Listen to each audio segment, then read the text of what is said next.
বন্ধুরা, কলমি শাক তো আমরা অনেকেই অনেকভাবে রান্না করে খেয়ে থাকি, কিন্তু কখনো কি এইভাবে কলমি শাকের ভর্তা তৈরি করে খেয়েছেন?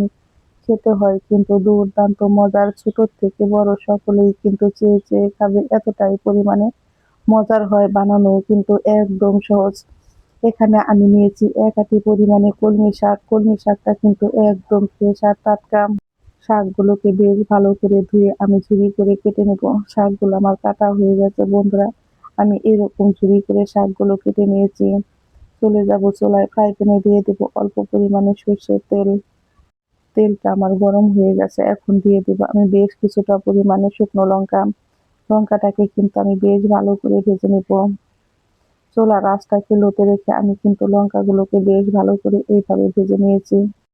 চুলায় থেকে নামিয়ে নিব। এখন দিয়ে দিব বেশ কিছুটা পরিমাণে রসুন। রসুনগুলোকেও কিন্তু আমি বেশ ভালো করে ভেজে নেব। যারা কখনো কলমি শাকের ভর্তা এভাবে হাতে মেখে খাননি বন্ধুরা, একবার হলেও খেয়ে দেখবেন। আশা করি একবার খেলে এই ভর্তাটা আপনারা বারবার তৈরি করে খেতে চাইবেন। বন্ধুরা, রসুনগুলো কিন্তু আমার খুব সুন্দর ভাজি হয়ে গেছে। এখন আমি চুলায় থেকে নামিয়ে নিব। রসুন ভাজি তেলের মধ্যে দিয়ে দিব ১ মুঠো পরিমাণে পেঁয়াজ কুচি। এখানে কিন্তু আমি বড় সাইজের একটা পেঁয়াজ নিয়েছি। আর দিয়ে দিব আমি বেশ কিছুটা পরিমাণে কাঁচা লঙ্কা। ঝালটা আপনারা আপনাদের পছন্দ অনুযায়ী খাবেন, কে কিরকম ঝাল খেতে পছন্দ করেন। লঙ্কা আর পেঁয়াজটাকেও কিন্তু আমি বেশ ভালো করে ভেজে নেব।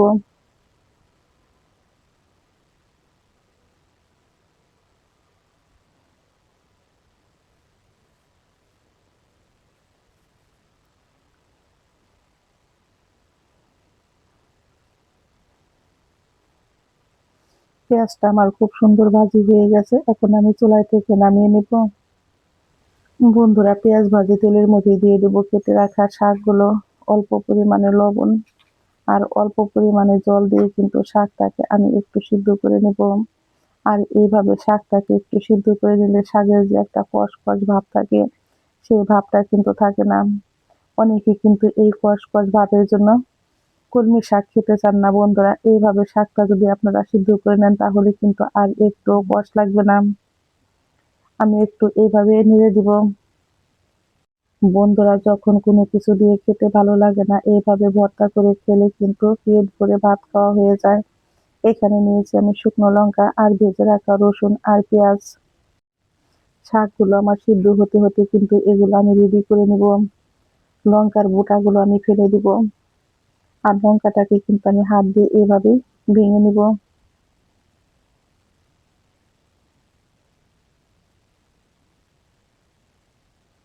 শাকগুলো কিন্তু আমার সিদ্ধ হয়ে জল শুকিয়ে গেছে। এখন দিয়ে দিব এর মধ্যে অল্প পরিমাণে একটু সরষের তেল। তেলটা দিয়ে কিন্তু আমি শাকটাকে বেশ ভালো করে ভেজে নিব।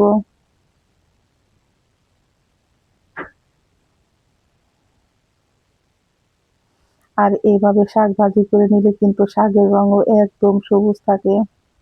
কেউ কিন্তু বুঝতেই পারবে না যে এটা কলমি শাকের ভর্তা। খেতে এতটাই পরিমাণে মজার হয়। যারা কখনো খাননি বন্ধুরা, একবার হলেও খেয়ে দেখবেন। আশা করি একবার খেলে আপনারা বারবার তৈরি করে খেতে চাইবেন, এতটাই পরিমাণে মজার হয়। বন্ধুরা, শাকগুলো কিন্তু আমার ভাজি রেডি হয়ে গেছে। এখন আমি চুলায় থেকে নামিয়ে নিব।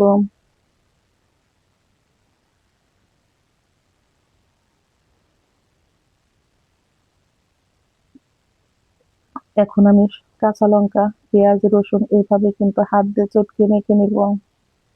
আপনারা চাইলে কিন্তু ব্লেন্ডারে বা শিলপাটায় এই ভর্তাটা তৈরি করে নিতে পারেন।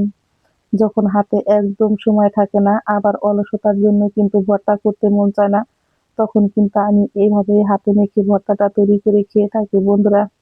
বিশ্বাস করুন, খেতে এতটাই পরিমাণে মজার হয়। এগুলো কিন্তু আমি হাত দিয়ে বেশ ভালো করে মেখে নিয়েছি। এখন এর মধ্যে দিয়ে দেব অল্প পরিমাণে একটু সরষের তেল। তেলটা দিয়েও কিন্তু আমি আবারও হাত দিয়ে এইভাবে চটকে বেশ ভালো করে মেখে নিয়েছি। এখন আমি দিয়ে দিব সেই ভেজে রাখা শাকগুলো। শাকগুলো দিয়েও কিন্তু হাত দিয়ে এইভাবে আমি চটকে চটকে মেখে নিব। ঝটপট তৈরি হয়ে গেল আমার মজাদার এই কলমি শাকের ভর্তা। যদি ভালো লেগে থাকে বন্ধুরা, অবশ্যই একটা লাইক, কমেন্ট, শেয়ার করবেন। নতুন বন্ধু হলে এই চ্যানেলটিকে একটা সাবস্ক্রাইব করবেন। নতুন এবং পুরাতন সকল বন্ধুদের জানাই আমি অসংখ্য ধন্যবাদ। বন্ধুরা, ভর্তা বানানোর পরে কিন্তু জিভে জল এসে যায়, আর ভর্তা দিয়ে ভাত খেতে হয় কিন্তু দুর্দান্ত মজার। যাদের মুখে রুচি নাই তারাও কিন্তু এই ভর্তাটা দিয়ে ১ প্লেট অনায়াসে ভাত খেয়ে নিতে পারবেন।